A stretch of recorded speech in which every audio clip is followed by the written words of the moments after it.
Amateurism is dead. It's Yes, it done. is dead. Benito. Wrap.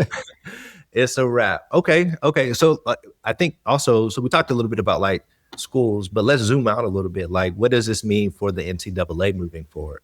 So they play a really interesting role because they're losing power by the day, right? I think even the entities that at the end of the day, like you think of college basketball, women's basketball, college football, the main trophies that these teams are competing for are a part of an entity that is not governed by the NCAA, Mm-hmm. right? Like the college football playoff is not a part of the NCAA. Like the Final Four is not a part of the NCAA. So like everything that we're talking about, where this money's coming from, and the media rights and all those different things, there's already entities that exist that these teams are participating in.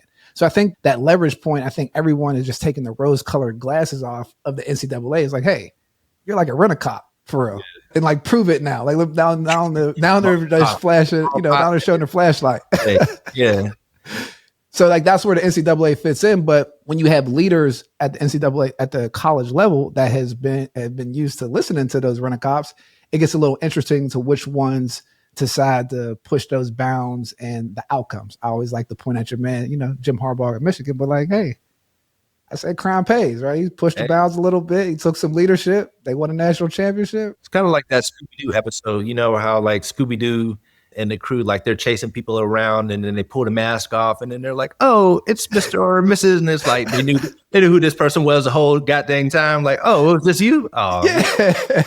That's exactly it. Because I was going to ask too, and it's interesting that you brought up Jim Harbaugh, but like if there is credit or like attribution as it relates to like really pushing this conversation forward and getting this across the finish line, both from a legal and cultural perspective. You mentioned Jim, like, where do you think some of the credit goes to kind of get us to this point?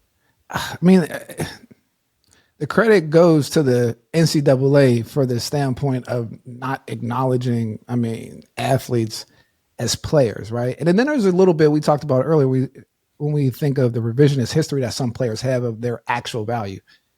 Sad to say, what I'm always trying to tell people is like a lot of players don't have much value. There's certain guys on teams that have a lot of value that would have got a lot of money when they were playing back in the day, right? Whether it was like the team making money, like they called us the Fabulous Four. There was different things that happened where like there was money, like linebacker. There's entities in the place to make money, but a lot of players don't have any value. Right. So I think that's sometimes the realization that happens with players where like just because you play doesn't make you valuable.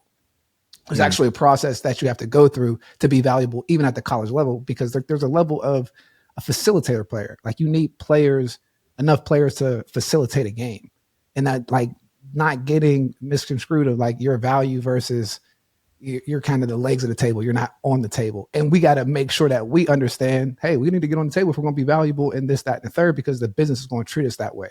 And so I think that's like the learning experience of athletes going through the process, parents taking their athletes through the process, and how teams are even being built, to be completely honest.